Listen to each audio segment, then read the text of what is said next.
أعوذ بالله من الشيطان الرجيم بسم الله الرحمن الرحيم والصلاة والسلام على سيدنا محمد وعلى آله وأصحابه أجمعين والسلام عليكم ورحمة الله وبركاته والسلام عليكم ورحمة الله وبركاته. Très chers frères, très chères sœurs, merci de votre attention.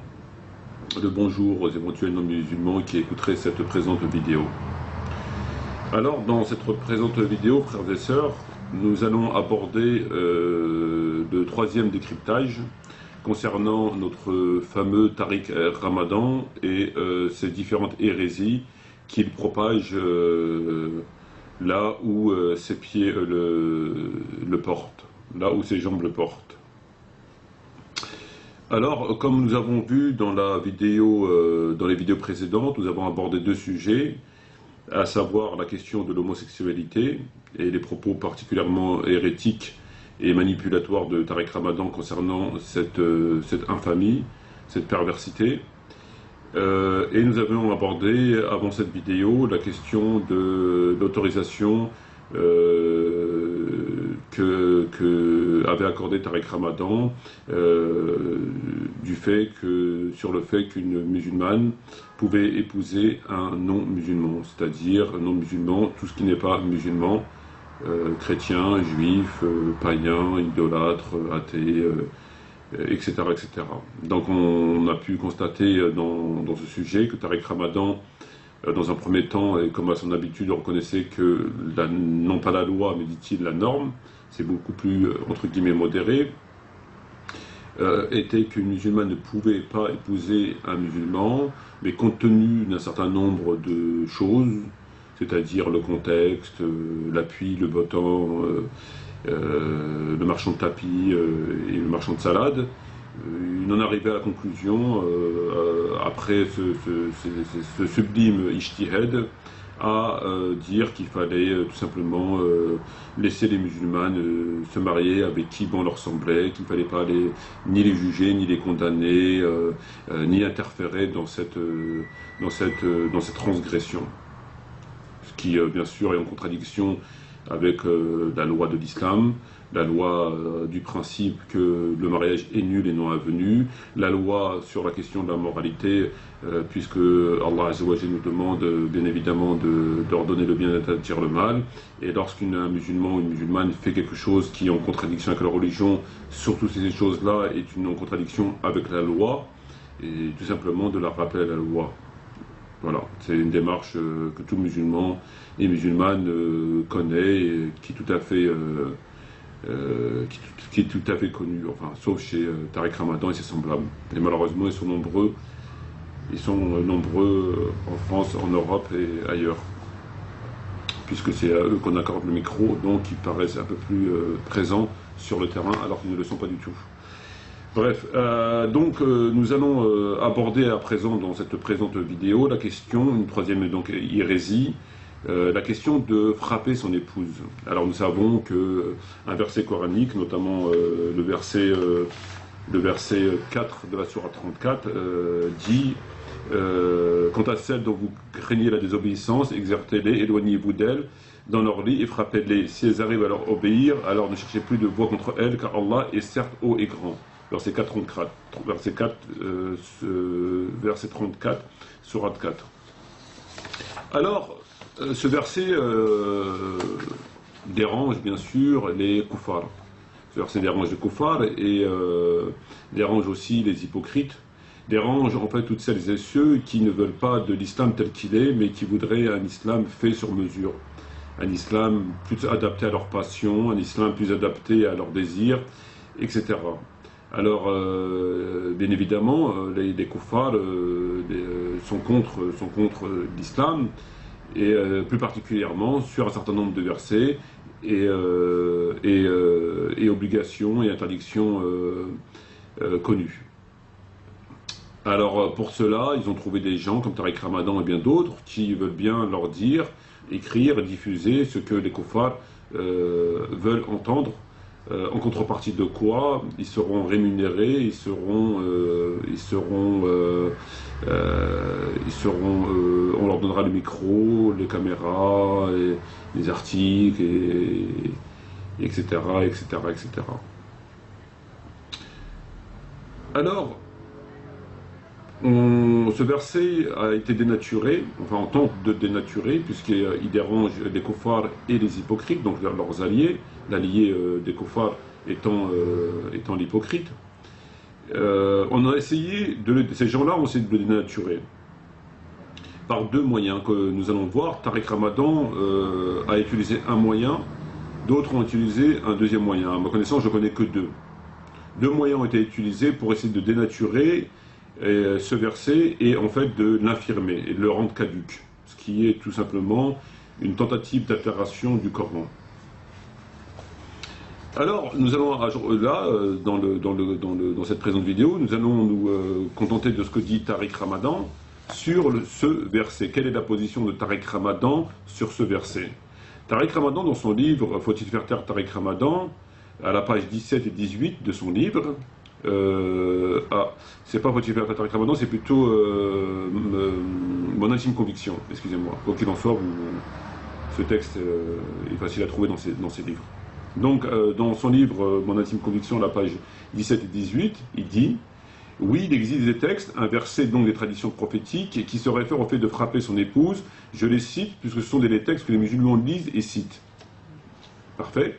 Voici quelles sont les interprétations qui ont été proposées des plus littéralistes, donc des plus littéralistes, qui justifient le fait de frapper son épouse au nom du Coran, aux plus réformistes, qui lisent le verset à la lumière du message global et qui contextualisent le verset et les traditions prophétiques en tenant également compte de leur chronologie. À la lumière de ces interprétations, en considérant l'exemple du prophète qui n'a jamais frappé une femme, j'affirme que la violence conjugale est contraire aux enseignements islamiques et que l'on doit condamner ces agissements. Alors, on va résumer, on va faire une synthèse de ce que nous dit Tariq Ramadan. Tariq Ramadan nous dit que, effectivement, il existe un verset qui parle de frapper son épouse. Donc, il reconnaît ce qu'il ne peut ne pas reconnaître, et il nous dit donc il existe ce verset. Très bien, ça tout le monde le sait. Ensuite, il nous dit il y a deux positions. La première position étant celle des plus littéralistes, donc des plus littéralistes qui justifient de frapper son épouse dans du Coran. Donc pour lui, c'est une position des littéralistes qui justifient au nom du Coran de frapper son épouse. Aux plus réformistes. Mais il y a les plus réformistes qui eux, lisent ce verset à la lumière globale.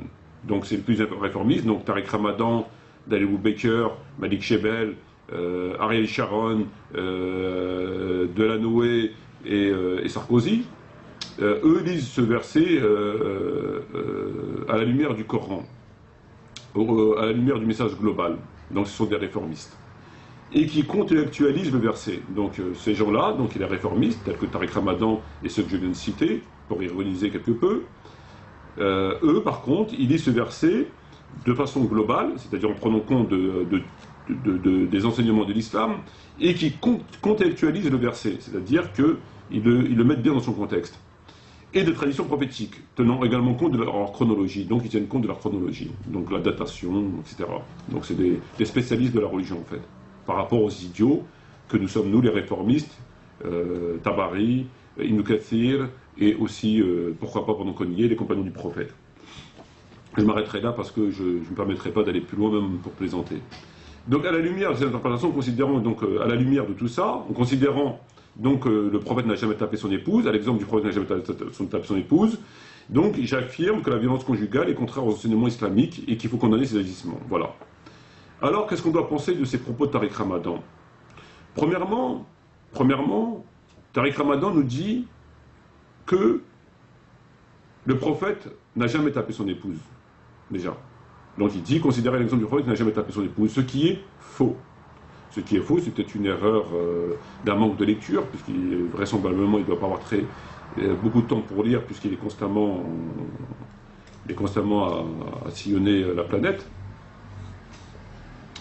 Et donc, il nous dit que le prophète n'a jamais tapé son épouse, ce qui est faux, puisque lorsqu'on prend le Sahih de Muslim à la page 410, il y a un texte qui est assez grand, donc numéro 1044, qui est narré par Aïcha radhiyallahu anha, dans lequel a dit, alors je ne vais pas vous lire tout le texte, mais je vais vous lire uniquement la fin, c'est le plus important.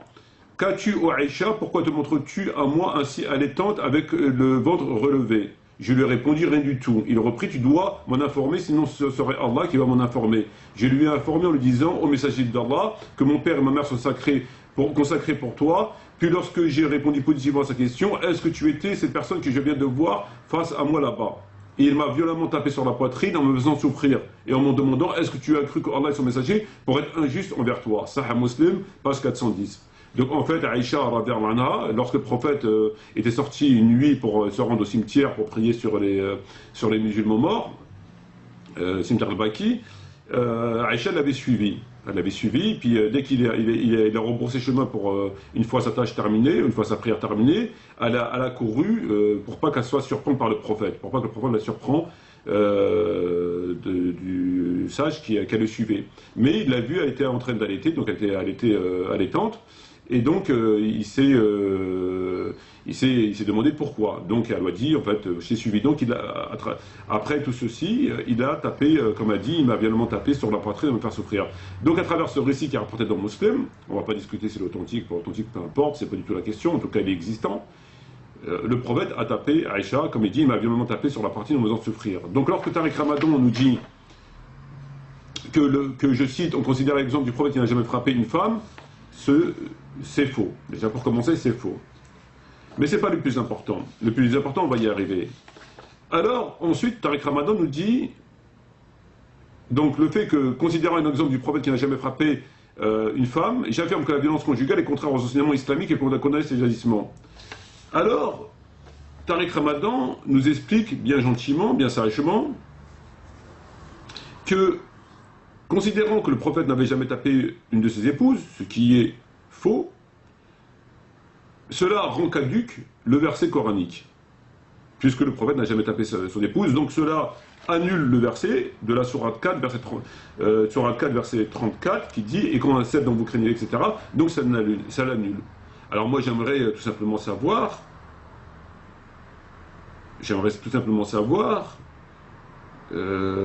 quel commentaire pouvons-nous ajouter à une telle hérésie de sa part?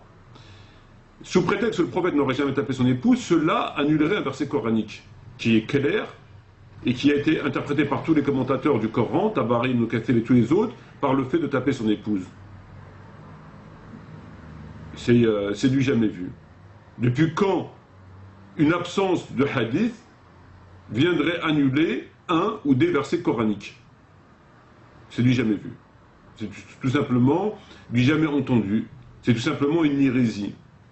Une hérésie qui est, encore une fois, voulue, puisque ça dérange ses